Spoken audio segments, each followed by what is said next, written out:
Представьте, что одно слово может означать взгляд между двумя людьми, которые оба боятся заговорить первыми. Просто одно слово. А теперь представьте, что человек, который знал это слово, умер.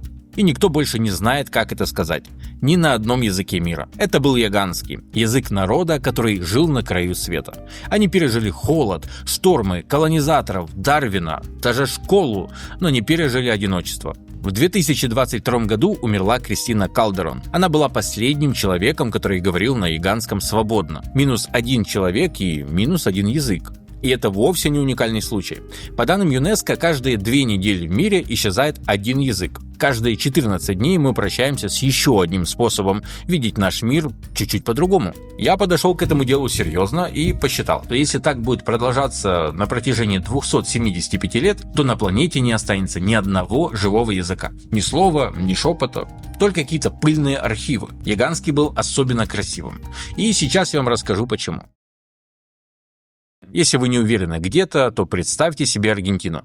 И идите южнее, еще. И да, вот там, где заканчиваются дороги, где вечный ветер и айсберги. Именно там и жили яганы. Они в целом не просто жили, они там выживали по факту.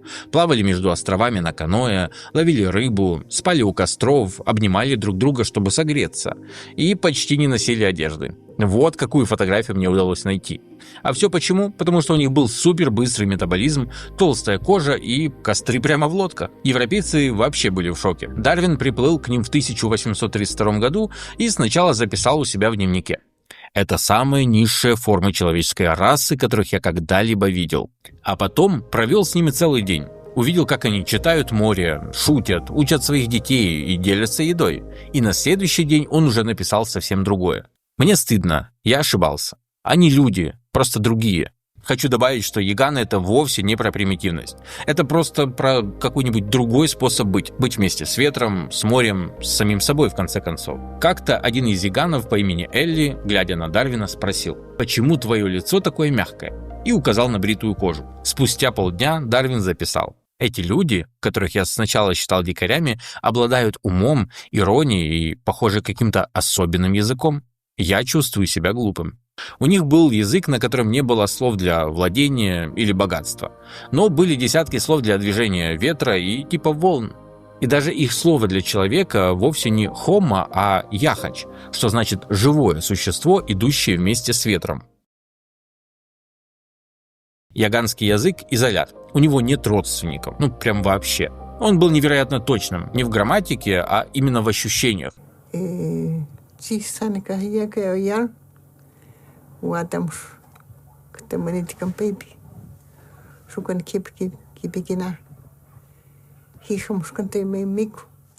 Яганский был не просто языком, а целой устной операционной системой для выживания. Кстати, даже само название языка точно нигде не зафиксировано.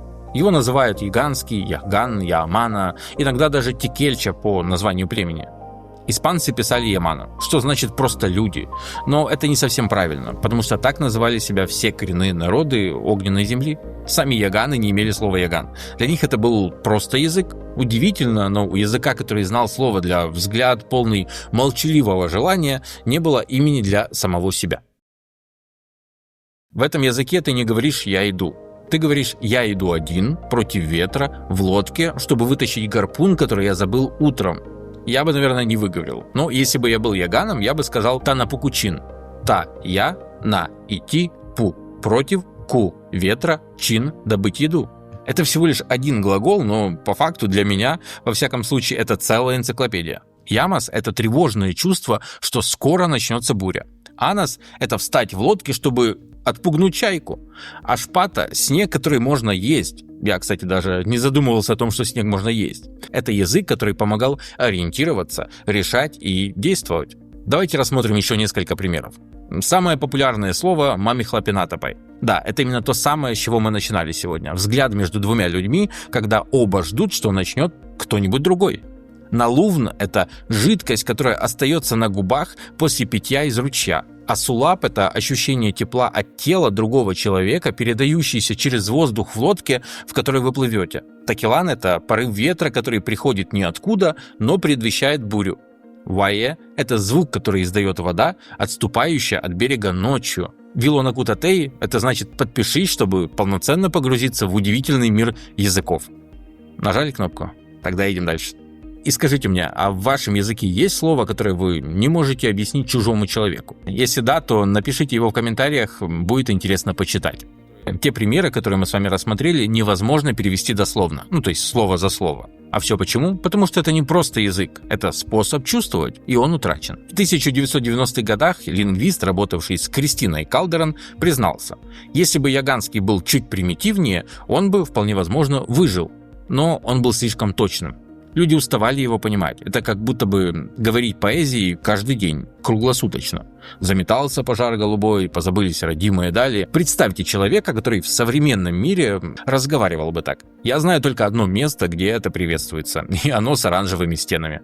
А чтобы полностью проникнуться этим языком, послушайте сказку. Ее рассказывали у костра, без бумажек и только голосом. Эта сказка, кстати, взята из книги Хайкурмамашу Чис, что в переводе «Хочу рассказать тебе сказку». Ее написала Кристина Калдерон вместе со своей сестрой Урсулой и внучкой Кристиной Сарагой. Книга вышла еще в далеком 2005 году, и в ней собраны яганские сказки, которые рассказали Кристине представители старших поколений этого племени. Ее звали достаточно просто – Абуэла, бабушка, последняя бабушка языка. Итак, что-то я ушел в сторону, давайте вернемся к сказке. Каюс или Гуанака. Жила-была семья. Отец, мать, 2 дочери. Мать умерла, дочери остались с отцом. Он тосковал, а потом перестал быть отцом. Точнее, захотел быть мужем. Дочери это, естественно, чувствовали, убегали от него. Тогда он притворился мертвым, попросил похоронить его, но обязательно не закрывать лицо. Они поверили ему, нарисовали траур на лице углем, оплакивали, и в целом хоронили именно так, как он просил. И в тот момент, когда их лица были черные от слез и угля, он встал. «Отец? Я не ваш отец. Он умер. Я пришел жениться на вас». Он бросился на них, и в этот миг все 3 превратились в гуанака, священное животное, и побежали в горы, где бегут до сих пор. Если ты поднимешь глаза, скорее всего, увидишь их. Ссылку на эту книгу я обязательно оставлю в описании, и вы можете прочитать ее сами. Там еще много сказок, грустных, странных, но настоящих, атмосферных в любом случае. У яганов люди могли становиться животными. И вовсе не из-за магии, а просто потому, что переставали быть людьми по поступкам. То есть отец нарушил границу, сделал то, чего делать нельзя, и природа как бы не наказала его, а просто преобразила. То есть они все не умерли, они просто ушли, стали частью мира, где не нужно слов. Гуанака – это свободные, молчаливые и не знающие стыда священные животные. Таков их приговор и их спасение. Колонизация, болезни, алкоголь, миссионеры, потом школы, где за родной язык били, где ребенок узнавал, что его язык почему-то неправильный. Если вы вдруг не знали, то языки не умирают внезапно. Они медленно выцветают. Сначала дети перестают учить, потом взрослые начинают стесняться, а потом остается всего лишь 1 человек. В яганском это была Кристина Калдерон. Она преподавала, писала, записывала словари, но ей не с кем было говорить. Как может звучать язык, который некому слушать? Кристина умерла в 2022 году, а вместе с ней исчезла и грамматика, произношение, интонация в конце концов. В записях остались слова, но ведь язык – это не просто набор слов. Это движение, оживший контекст, диалог. Сейчас, конечно, яганский пытаются восстановить. Есть словари, есть звукозаписи, есть нейросети, но все это бессмысленно. Это как пробовать оживить музыку, зная только ноты, но не зная, кто ее играл. Конечно же, можно сказать, ну и что? Всего лишь 1 язык исчез. В мире же их 1000. Вы ведь согласитесь, что язык – это не только слова. Это еще и то, как человек видит снег, боль, заботу. Это то, как ты говоришь «я скучаю», «я люблю», «я ухожу». Когда умирает язык, умирает еще один способ думать. Умирает возможность сказать что-то именно так, а не иначе. Все, что осталось от яганского – это записи, бумага, несколько флешек, слова без голоса, как будто бы кто-то положил океан в текстовый файл. А теперь подумай, а что если бы твой язык остался только в архивах? Без интонации, без бабушкиных фраз, без ругани, без шуток. Как много ты бы потерял, а как бы ты его восстанавливал? У меня все. Встретимся в комментариях.